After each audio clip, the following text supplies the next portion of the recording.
Capacitor होते हैं, ये एमओवी वगैरह या फिर एनटीसी वगैरह, कोयल वगैरह, इस तरीके के हमारे ये एमओवी एक और लगा दिया जाता है। कार्बन भरा होता है। अब ये कार्बन की एक लिमिट होती है जिसको दर्शाया जाता है कि 2 एम्पेयर का है। कैपेसिटर का क्या काम होता है, ये क्या काम करता है, लो फ्रीक्वेंसी को रोकता है।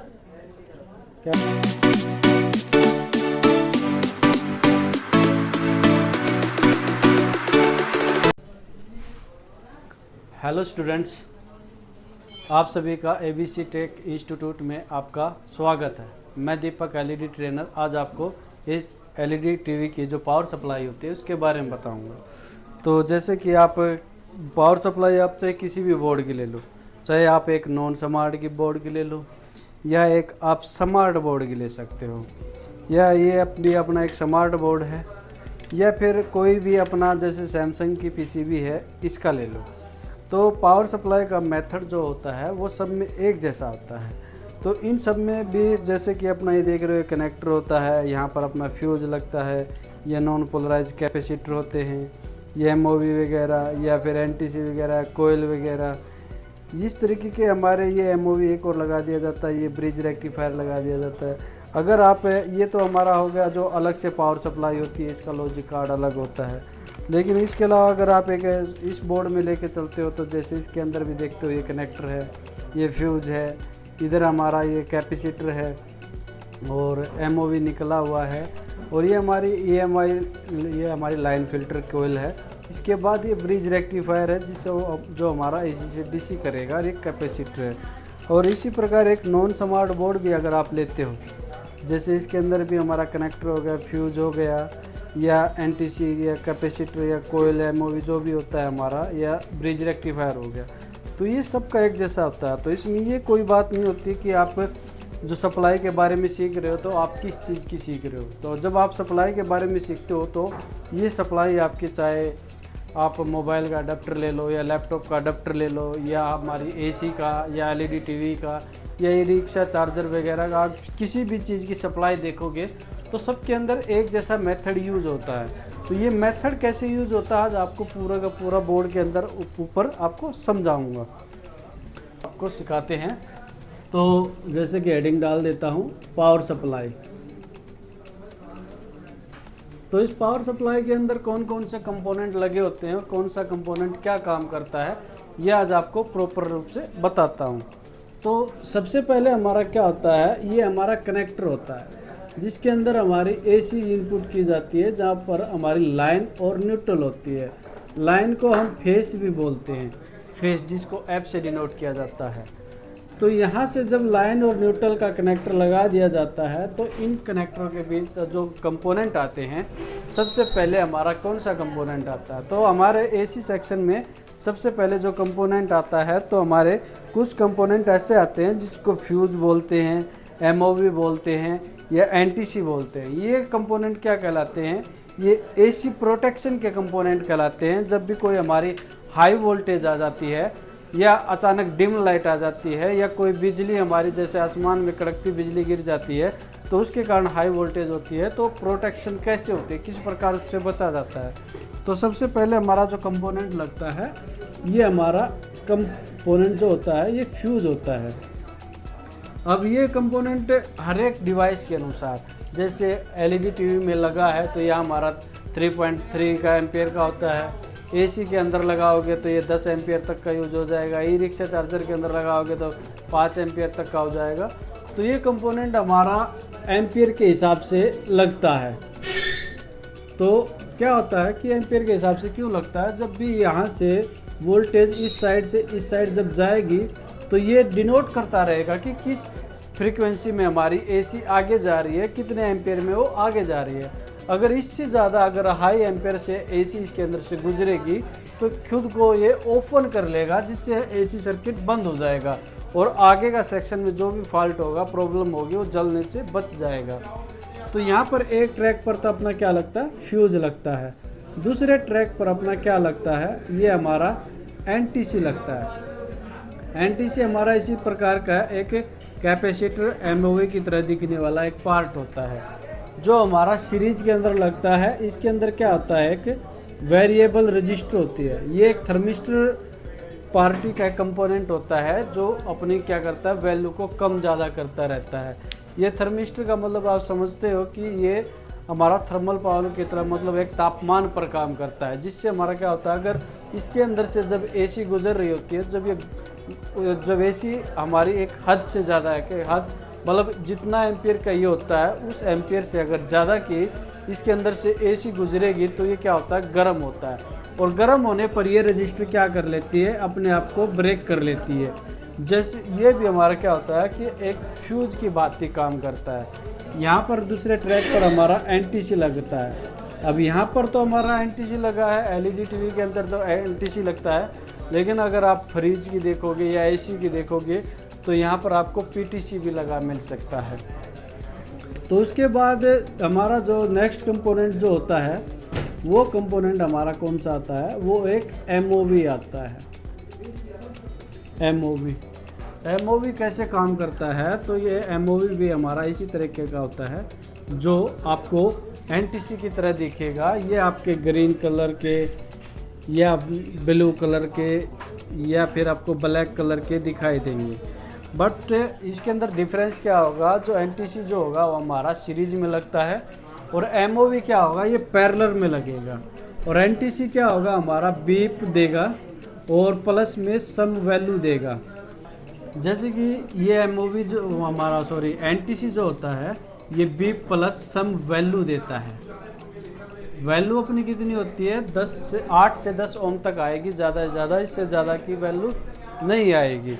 और यहाँ पर जो ये हमारा एमओवी जो लगता है, एमओवी का मतलब क्या होता है, मेटल ऑक्साइड वेरिएस्टर। ये भी हमारा और ये भी हमारा एक रजिस्टर जो कंपोनेंट होता है उसी के ही पार्ट होते हैं। और एमओवी क्या होता है, पैरेलल में लगता है। और एमओवी के अंदर क्या होता है, 2 ऐसी प्लेटें होती हैं। अब ये इन प्लेटों के अंदर क्या होता है, एक कार्बन भरा होता है। अब ये कार्बन की एक लिमिट होती है जिसको दर्शाया जाता है कि 2 एम्पेयर का है, 3 एम्पेयर का है, 4 एम्पेयर का या 5 एम्पेयर का।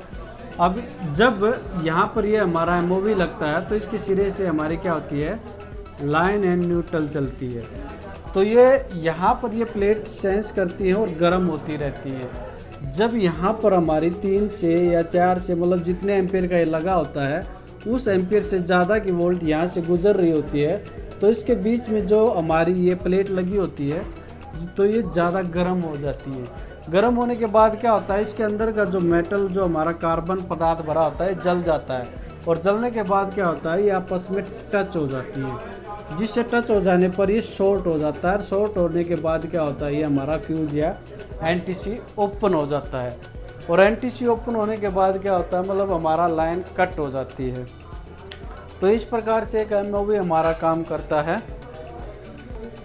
उसके बाद हमारा कैपेसिटर आता है। अब कैपेसिटर से पहले बता देता हूँ, इतना जो ये सेक्शन होता है, ये सेक्शन हमारा क्या कहलाता है, एसी प्रोटेक्शन। प्रोटेक्शन का मतलब क्या होता है कि एसी के अंदर कोई भी अचानक से कोई दिक्कत आ जाती है, एसी कम हो जाती है या ज़्यादा हो जाती है या एम्पेयर ज़्यादा हो जाते हैं, तो खुद को ओपन करके या खुद को जला के या खुद को ब्रेक करके आगे के सेक्शन को जलने से रोक लेते हैं, जिससे कि एक पीसीबी के अंदर हैवी नुकसान होने से, भारी नुकसान होने से बच जाती है। उसके बाद हमारा क्या आता है, उसके बाद हमारा सेक्शन जो स्टार्ट होता है उसको बोलते हैं AC filter section. AC filter section क्या होता है कि जो हमारी पोल पर से, जो ये पोल होता है, यहाँ पोल पर से जो हमारी एसी गुजर रही होती है, तो इस एसी के साथ अनवांटेड एसी भी गुजरने लगती है। अब आप पूछोगे कि अनवांटेड एसी क्या होती है। ये अनवांटेड एसी वो चीज़ होती है जो हमारे दैनिक जीवन में यूज़ होती है। जैसे आप आरएफ सुना होगा नाम आपने रेडियो फ्रिक्वेंसी का, एमएफ सुना होगा मोबाइल फ्रिक्वेंसी का, या वाईफाई फ्रिक्वेंसी का।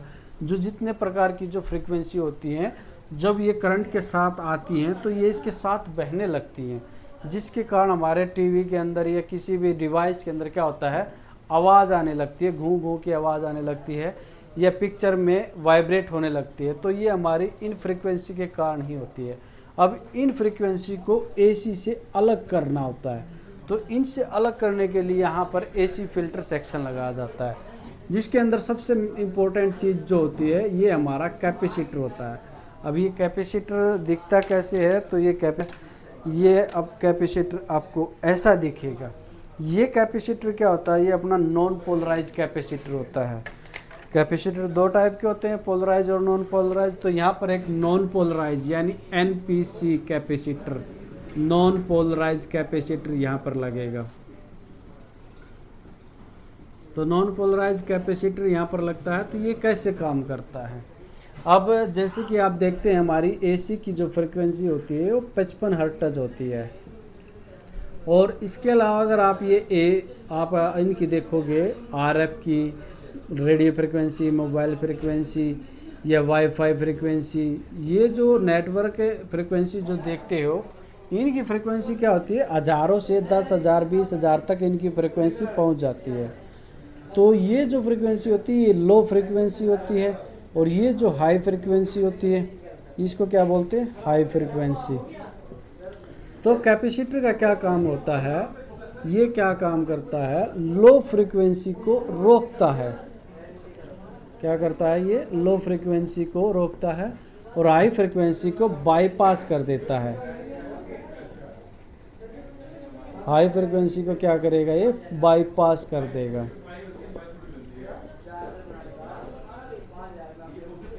स्टॉप मतलब क्या करेगा, लो फ्रिक्वेंसी को रोकेगा, हाई को बाईपास करेगा। मतलब यहाँ पर जो हमारी AC आ रही है तो इसके अंदर हमारी 2-3 तरह की फ्रिक्वेंसी मिल जाएंगी, जैसे कि AC की फ्रिक्वेंसी मिल जाएगी। इसके अलावा जो अनवांटेड होती है RF मोबाइल फ्रिक्वेंसी या वाईफाई फ्रिक्वेंसी। अब यहाँ पर ये क्या करेगा, 55 हर्ट्ज की तो यही रोक लेगा, जो हमारी AC फ्रिक्वेंसी होगी उसको यही रोक लेगा, उससे आगे नहीं जाने देगा। और जो हमारी हाई फ्रिक्वेंसी होगी उसको क्या करेगा, ये बाईपास इधर न्यूट्रल में, यानी जो हमारा एक नेगेटिव होता है या न्यूट्रल होता है वो हमारा एक डस्टबिन का काम करते हैं, उसके अंदर ये फ्रिक्वेंसी को बाईपास कर देगा। और इस प्रकार से हमारे क्या होगी, AC एक फिल्टर हो जाएगी। तो ये कैपेसिटर क्या करता है, ये हमारा कैपेसिटर AC को फिल्टर करता है। अगर ये कैपेसिटर ख़राब हो जाता है तो हमारे सर्किट में घूं घूं के अलग से आवाज़ आने लगती है। अगर टीवी के अंदर ये ख़राब होता है तो हमारी टीवी की पिक्चर वाइब्रेट करती हुई या हिलती हुई नज़र आती है। तो इसके बाद जो फिल्टर करने का जो सेक्शन होता है वो यहाँ पर हमारी कोयल लगती है। इस कोयल को क्या बोलते हैं, लाइन फिल्टर कोयल बोलते हैं। अब ये लाइन फिल्टर कोयल क्या काम करती है, ये लाइन फिल्टर क्या काम करती है, जैसे हमारी फ्रीक्वेंसी जो 55 हर्ट्ज आती है ये कॉमन है। कॉमन का मतलब कि एक निश्चित अनुपात है, लेकिन AC क्या होती है, कभी 50 आती है, कभी 56 आती है, कभी 52 आती है। तो ये फ्रीक्वेंसी ऐसी छोटी बड़ी होती रहती है। तो इन फ्रीक्वेंसी को क्या करती है, एक स्मूथ वे में और बराबर एक एवरेज में करती है। तो यहाँ पर सभी फ्रीक्वेंसी को एक बराबर और स्मूथ वे में एक समान कर देती है। ये एक फ्रीक्वेंसी को फिल्टर करती है। तो ये तो सिर्फ रेडियो फ्रीक्वेंसी को अलग करती है, ये जो AC फ्रीक्वेंसी होती है उसको स्मूथ करती है। तो ये लाइन 1, ये लाइन 2, इसका काम क्या होता है, स्मूथ फ्रीक्वेंसी करना।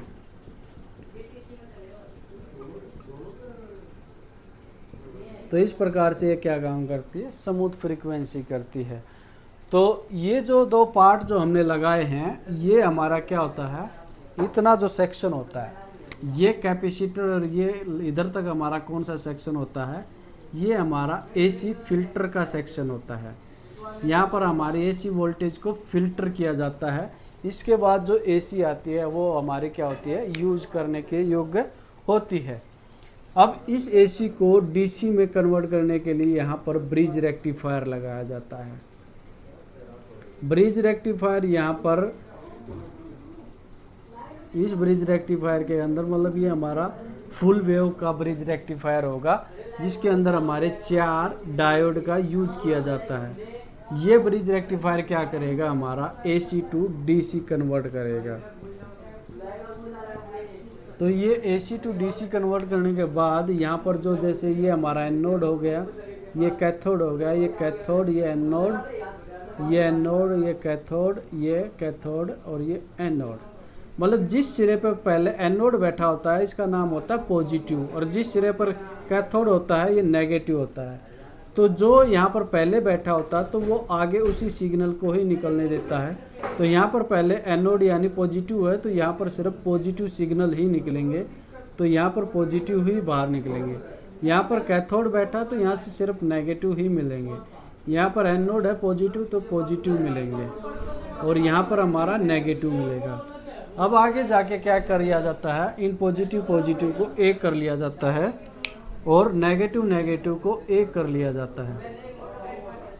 तो और उसके बाद इनको एक करने के बाद यहाँ पर हमें एसी को क्या करना होता है। अभी एसी अभी प्योर फिल्टर नहीं हुई है, मतलब फिल्टर का मतलब पूरी की पूरी स्टोरेज भी नहीं हुई है। अब यहाँ से जो हमारी 220 वोल्टेज आई हुई है तो यहाँ पर आपको देखोगे तो लगभग 190 वोल्ट मिलेंगी, और ये 190 या 200 वोल्ट को ज़्यादा वोल्ट में बदलना होता। तो ये कब बदलेंगी, यहाँ पर एक कैपेसिटर लगाया जाता है।